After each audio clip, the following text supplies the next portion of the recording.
Gini Gus, ini tentang difabel yang pakai kursi roda.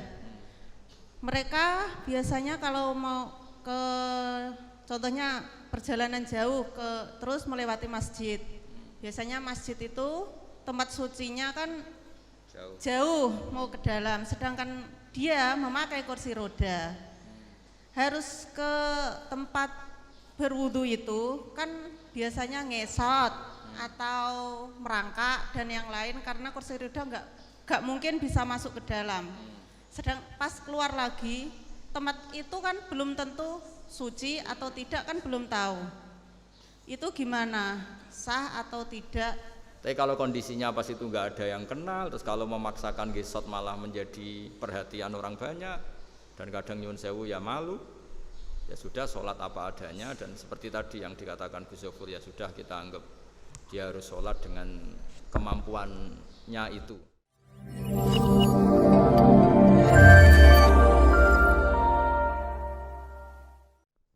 Assalamualaikum warahmatullahi wabarakatuh. Yang saya hormati para kiai, para alim, Gus Baha, Gus Ghafur, Gus Sidik,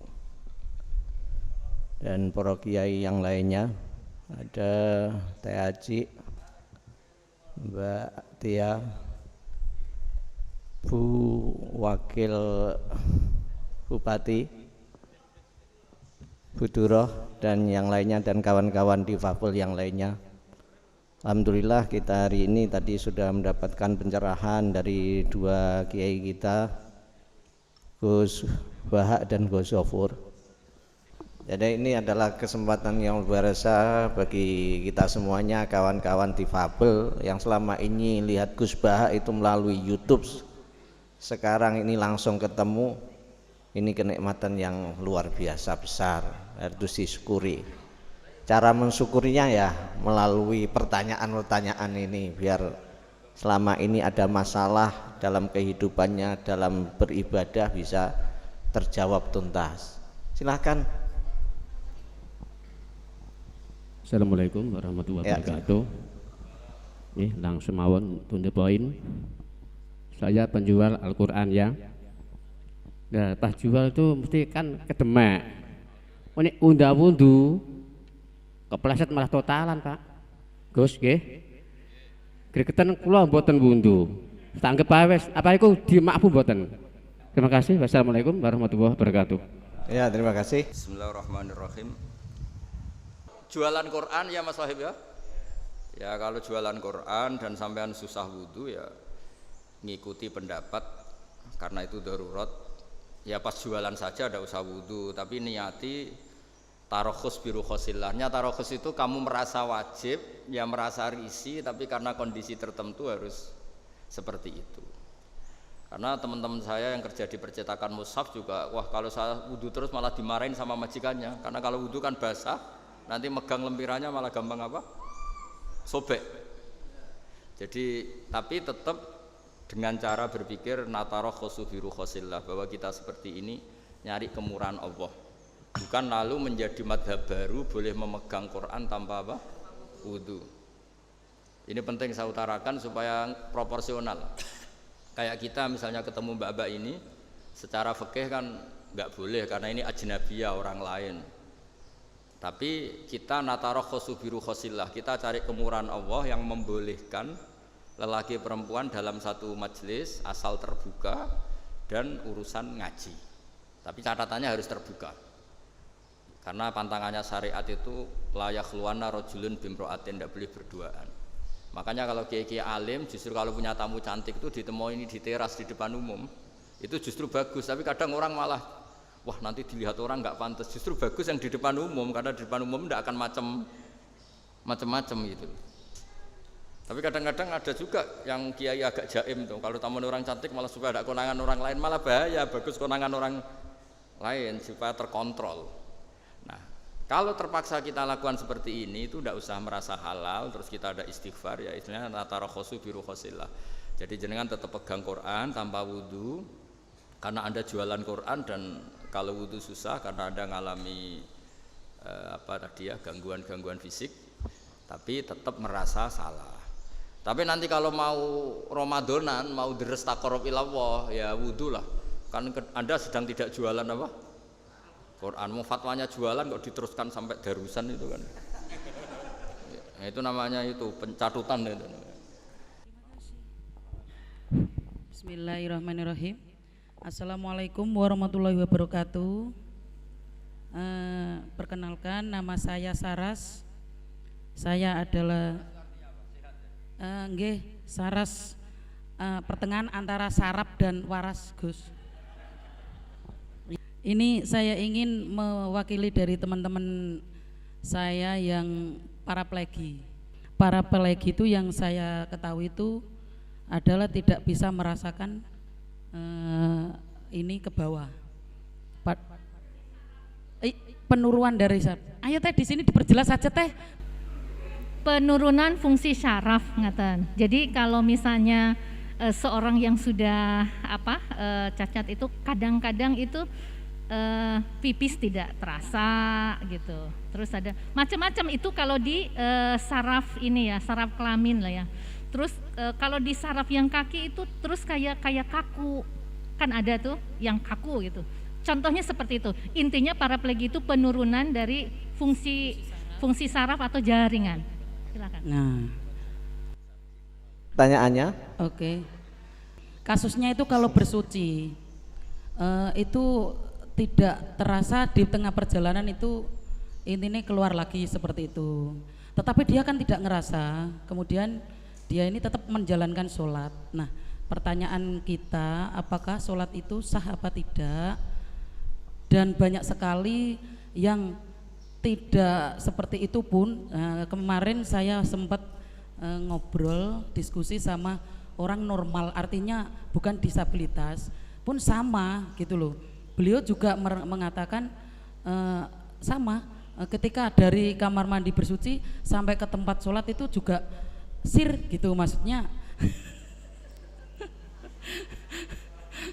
apakah harus balik lagi wundu lagi kayak gitu, Gus? Nah, itu pertanyaan dari saya, semoga bisa mewakili ini. Nanti bisa ada pertanyaan lagi ya teman-teman, karena ini hari kita difungsikan untuk mengupas fakir disabilitas. Akhirnya assalamualaikum warahmatullahi wabarakatuh. Waalaikumsalam. Kepada kawan-kawan disabel, saya hanya menyampaikan riwayat untuk menjawab pertanyaan itu. Pernah ada salah seorang sahabat Rasulullah sallallahu alaihi wasallam yang ngompolan. Nah, ini kasusnya ngompolan. Nah, di mana setiap berhenti dia pasti keluar, dia berhenti dia keluar. Ketika duduk ngompol. Nah, ketika ditanya sholat saya gimana? Istamir, kata Rasul, lanjut. Nah, ini kemudian menjadi tadi apa yang disampaikan oleh Mas Bahak, Gus Bahak, bahwa disabilitas atau orang-orang disabel ini adalah orang-orang yang mendapatkan porsi daruri. Oleh karenanya di dalam melakukan ibadah pun lebih cenderung kepada hal-hal yang sifatnya daruri. Jadi misalnya, maaf aja bahasanya, kayak istri saya. Nah, yang mana? Itu. Nah, dalam posisi sujud, ada ketentuan sujud itu harus menggunakan 7 anggota tubuh. Ini jidat, kemudian 2 tangan, dengkul, kemudian kudam. Nah, sedangkan isi saya nggak ada. Apakah kemudian ketidakadaan kedua tangan itu menjadikan sholatnya tidak sah? Tidak, tetap sah. Nah, karena kondisi apa darurat tadi. Jadi saya lebih cenderung memegangi pendapat ulama kalau orang disabel itu adalah orang yang selalu mendapatkan kemurahan, rukhsah. Cuman begitu, ketika mendapatkan rukhsah jangan kemudian merukhsahkan yang lain. seperti halnya yang dialami oleh Ibnu Ummi Maktum, sahabat Rasulullah yang buta sejak lahir, mana ketika beliau berada di hadapan Rasul ketika dalam forum begini mungkin menyela omongan Rasul, ada pertanyaan tetapi oleh Rasul didiamkan saja, ora tinggep. Ini yang marah bukan siapa-siapa, Allah Subhanahu wa taala marah kepada Rasulullah dengan menegur abasa wa tawalla an ja'ahul a'ma. Di sisi Rasulullah memberikan apresiasi yang tinggi kepada disabel. Ketika Ibnu Ummi Maktum datang kepada Rasul, ya Rasul, kira-kira saya ini kalau misalnya enggak harus datang ke masjid sholat boleh ora? Enggak boleh.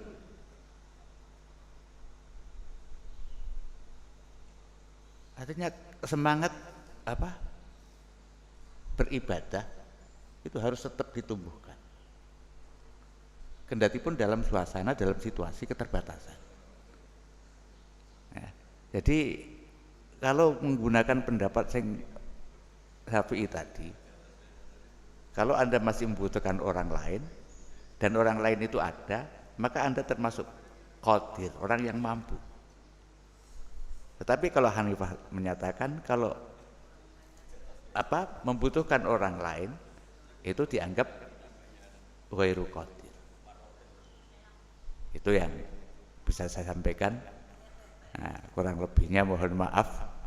Assalamualaikum warahmatullahi wabarakatuh.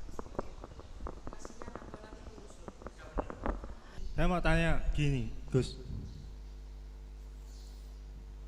Hidup itu adil atau enggak ya, Gus? Soalnya ada orang, ini cerita sedikit ya. Ada orang usaha berjuang hasil dari dirinya sendiri, dan ada yang cara dengan menipu, dengan menyingkirkan, menghasilkan itu. Maksudnya gini, Gus. Ada orang yang sholat, yang ngaji, tapi ekonominya susah, keluarga sakit-sakit. Ya yang satunya lagi, yang enggak sholat, yang enggak jumatan, tapi ekonomi lancar, keluarga bahagia. Jadi pertanyaanku gini, Gus, yang ada yang enggak sholat, yang enggak itu kok di kehidupannya kok lancar, bahagia gitu, Gus. Ya, terima kasih. Ya, terima kasih Mas. Diulangi lagi namanya ya, biar yang lain mendengarkan. Dimas. Dimas ya. Ya. Asalnya tadi dari mana? Ketanggi. Ketanggi. Ya. Tanggi Lembang. Ya, terima kasih atas pertanyaannya. Anda ditakdir sholat ya, tapi misalnya secara materi miskin, yang nggak sholat, kaya, istrinya cantik, nggak cerewet, itu jangan anggap ini lebih punya nikmat ketimbang Anda, karena hakikat nikmat sejati itu yang ditakdir sholat. Jadi harus Anda mulai berpikir bahwa apapun nikmatnya orang nggak sholat, nikmatnya orang nggak puasa, itu bukan nikmat sejati. Nikmat sejati ya saat kita dianugerahi Allah bisa sholat. Jadi zaman harus berpikir gitu, sehingga tidak pernah kepikiran mereka lebih keren ketimbang kita, keren kita. Maka diantara kenapa keluarga kami banyak yang hafal Quran itu kan dulu mulai kecil saya diajarin man utiyal Qur'ana faro'a anna ghairahu utiya afdhala minhu faqad istasghara ma'adzamahu. Jadi orang kita Islam, kita mukmin pasti semuanya dianugerahi iman, dianugerahi Islam, dianugerahi Quran. Kemudian Quran yang super ini kalamullah itu mestinya hal yang super kita dapat. Kemudian melihat orang lain yang dikasih uang 100 juta, punya jabatan, tapi dia tidak ngerti Quran, nggak ngerti iman. Kok kamu nganggap ini lebih keren? Berarti kamu menyepelekan sesuatu yang menurut Allah itu agung. Jadi intinya kita jauh lebih keren, Pak. Jadi jenengan harus, itu kan menyangkut olah pikir ya, olah pikir. Jadi andai kan semut itu berpikir rezekinya itu deket-deket saja karena fisiknya yang seperti itu, maka dia akan nikmati Melihat burung itu nggak enak gara-gara bisa terbang, kalau nyari rezeki harus jauh karena bisa terbang. Tapi kalau semut cara berpikir, andai kan saya bisa terbang maka bisa nyari rezeki ke Jakarta. Ngapain kalau di Naruan bisa harus ke Jakarta. Jadi intinya itu berlatihlah berpikir ketika Anda ditakdir apa? Sholat, itu yakinilah itu nikmat terbesar dibanding yang mapan tapi tidak sholat. Itu tanamkan. Nggih Mas Dimas nggih. Pokoknya yakinlah bahwa nikmat dikasih sholat itu jauh dibanding yang tidak sholat meskipun bergelimang harta. Assalamualaikum warahmatullahi wabarakatuh. Nama saya Siti Alfiyah, Sangkeng Al-Aziz. Niki badhe tangkletkan air di pondok kan tinggal sedikit, tidak ada 2 kolah, paling 1 kilan. Nah terus keran mati. Kang sing niku sing bagian ngekake sajone niku kan mboten wonten. Lah terus sing air niku badhe diagem wudu. Niku pripun hukume? Namanya siapa? Siti Alfiyah. Panggil Alfiyah. Jadi begini ya, kalau kan sampean pakai fikih Syafi'i ya, yang harus 2 kolah itu. 2 kolah ukurannya segini 1/4. Jadi kalau bentuk 1/4 segini itu namanya apa? 2 kolah. Itu ada madhab yang lain di luar madhab Syafi'i, juga ada internal dalam madhab Syafi'i yang berpendapat wa anzalna minas sama ima'an tahura, itu tahuran itu wazannya fa'ul. Fa'ul itu kalau artinya itu bisa diulang-ulang pakai mensucikan. Jadi kalau dalam bahasa Arab kan ghafir itu mengampuni, kalau sering mengampuni disebut ghafur, sering mengampuni. Syakir itu bersyukur, kalau sering bersyukur disebut syakur. Nah air itu diredaksikan Allah itu tohur. Tohur itu berarti bisa berulang-ulang dipakai apa? Mensucikan. Itu dalam madhab yang lain meskipun tidak 2 kula, asal posisi air itu suci tetap nggak apa-apa dipakai aja. Yang netes-netesnya juga sama, dalam madhab yang lain asal tetesan itu tidak berupa najis yang sampai merubah jadi bentuk apa? Najis, itu tidak sampai najis. Jadi dalam madhab selain Syafi'i, air yang sebelum 2 kolah kena najis itu tetap tidak najis asal tidak sampai mencolok apa? Rubah. Misalnya satu timba kena air kencing segini kan kira-kira warnanya tetap apa? Air. Kecuali kena kencing onta yang 1 liter itu yang dijual itu. Nah, itu kan nanti warnanya sudah warna kencing. Ya, jadi ya sudah tadi. Gimana? Lah ya sama di mustakmal juga sama nanti efeknya kan ketika mandi nyeblok lagi di situ toh. Ya sama. Jadi ketika Anda mandi efek dari itu kan turun lagi di situ, jatuh. Itu banyak ulama yang mengatakan tidak perlu divonis mustakmal apalagi bagi teman-teman disabel karena fungsi airnya ya dikatakan mustakmal itu kan artinya 1 air 1 kegunaan untuk mensucikan. Tapi ada ulama yang mengatakan tohuran itu 1 air bisa berkali-kali mensucikan. Tapi ya ini saya mohon ini untuk teman-teman yang berkebutuhan khusus lah. Kalau yang waras-waras ya ganti jeding neng kali. Misalnya waras yang biasa bal-balan bareng jedingnya kosong moro kali sekitar 200 meter gak gelem ya kebangetan gitu. Jadi ini kan kondisi khusus. Assalamualaikum warahmatullahi wabarakatuh. Perkenalkan nama saya Rudi Yulianta. Kami ingin bertanya, yang saya kok dari nanti ngaji. Nah ini ngeten, setiap kulon itu pas badhe ngasar kita mandi toh. Lah mandi niku niate habis mandi niku kalih wudu niku napa angsal? Wudu mawon, wudu badhe mandi wudu malih. Karena di mandi itu kan potensi megang sesuatu yang membatalkan apa? Wudu. Mun wudu malih mawon, pokoke baratus badhe Jumatan toh. Mungkin wudu malih kan banyu gampil toh, sampean tiyang putih. Rembang gampang banyu wudu nggih mboten modal mon santai mawon. Nggih, ngoten. Ya. Assalamualaikum warahmatullahi wabarakatuh. Assalamualaikum. Nama saya Wardatul Atirah dari Pamotan. Gini Gus, ini tentang difabel yang pakai kursi roda. Mereka biasanya kalau mau ke contohnya perjalanan jauh terus melewati masjid. Biasanya masjid itu tempat sucinya kan jauh mau ke dalam, sedangkan dia memakai kursi roda. Harus ke tempat berwudu itu kan biasanya ngesot atau merangkak dan yang lain, karena kursi roda nggak mungkin bisa masuk ke dalam. Sedang pas keluar lagi, tempat itu kan belum tentu suci atau tidak, kan belum tahu. Itu gimana, sah atau tidak? Ya jadi tempatnya. Panggilannya Mbak apa? Wardah. Yang dibopong kemarin itu yang pas sowan ke kita pertama itu ya. Jadi sudah tadi disampaikan Gus Zofur, juga saya sampaikan, menurut mazhab Abu Hanifah yang dikatakan mampu itu asumsinya dilakukan sendiri, bukan ditolong orang apa lain. Jika nanti misalnya dari rumah sudah wudhu, ke masjid ternyata batal, mau wudhu lagi malah ngalami potensi apa najis, ya sudah, dia tidak usah wudhu lagi, sudah berusaha melakukan apa yang diperintahkan Allah. Karena justru efek memaksakan wudhu malah pakaiannya kenapa? Najis. Jadi anggap saja itu kondisi yang dia sudah dianggap tidak mampu. Tapi misalnya kok tepaan ya, tepaan itu ya nasib baik. Pas itu adalah ketemu ponakannya atau ketemu orang yang sedang baik.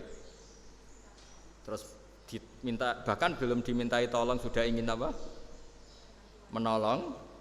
Ya monggo lah melakukan ibadah yang lebih sempurna, yaitu dengan wudu sempurna. Karena tapi kalau kondisinya pas itu nggak ada yang kenal, terus kalau memaksakan gesot malah menjadi perhatian orang banyak, dan kadang nyun sewu ya malu, ya sudah sholat apa adanya. Dan seperti tadi yang dikatakan Gus Zofur, ya sudah kita anggap dia harus sholat dengan kemampuannya itu.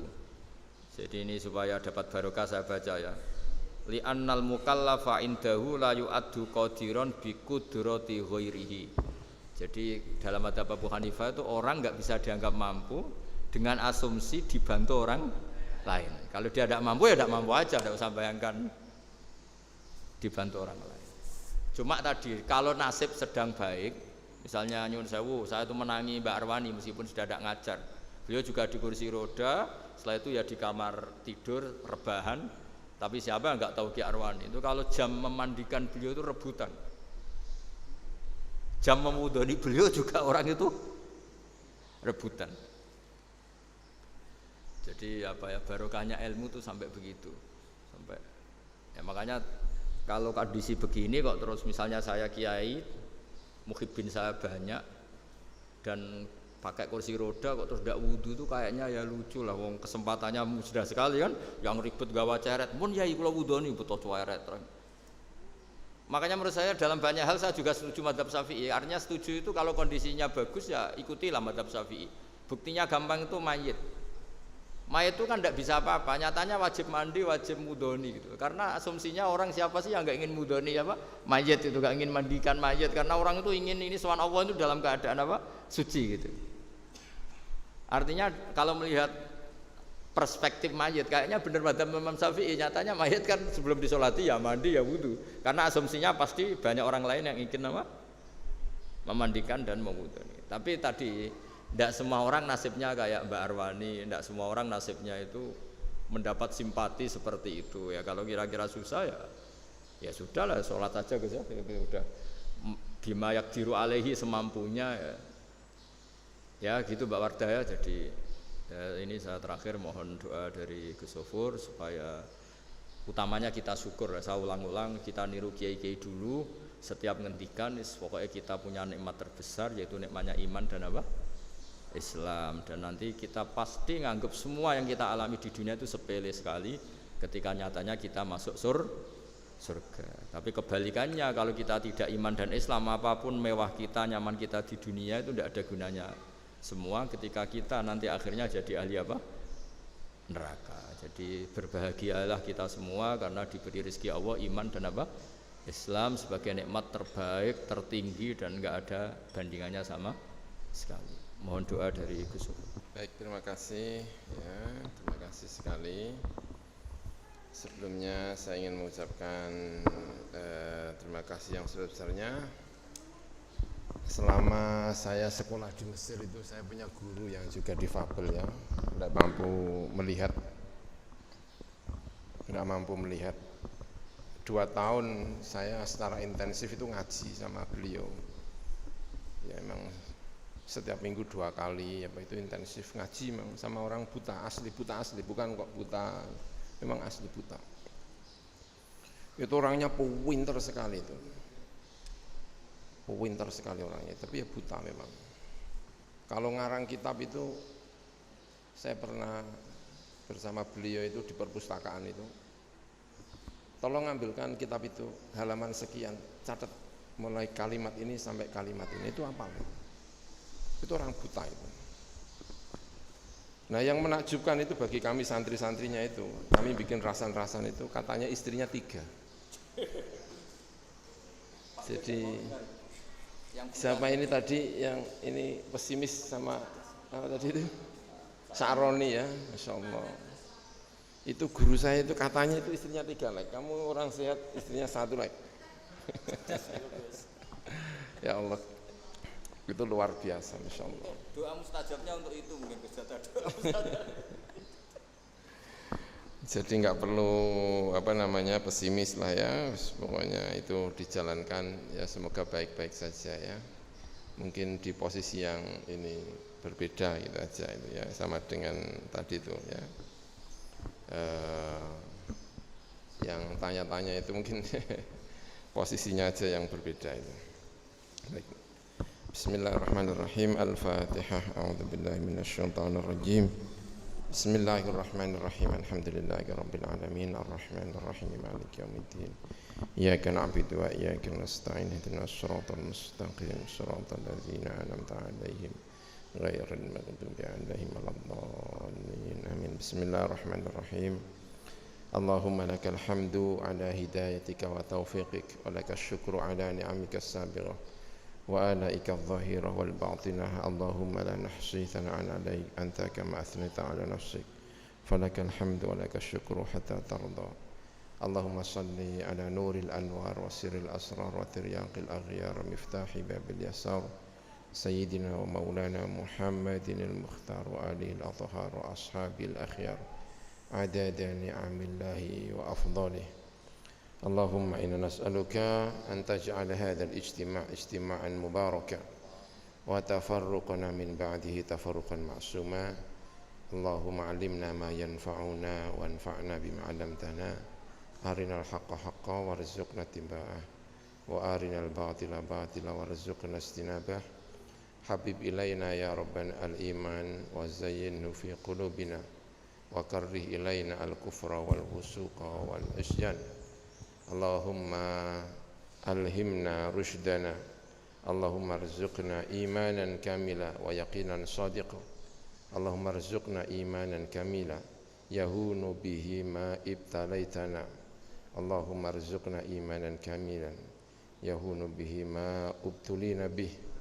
Allahumma inna nas'aluka ya Allah an tunawwira qulubana hatta nashkura ya Allah bi ni'matil iman, nashkura syu'uran taman bi hadhihi an-ni'mah.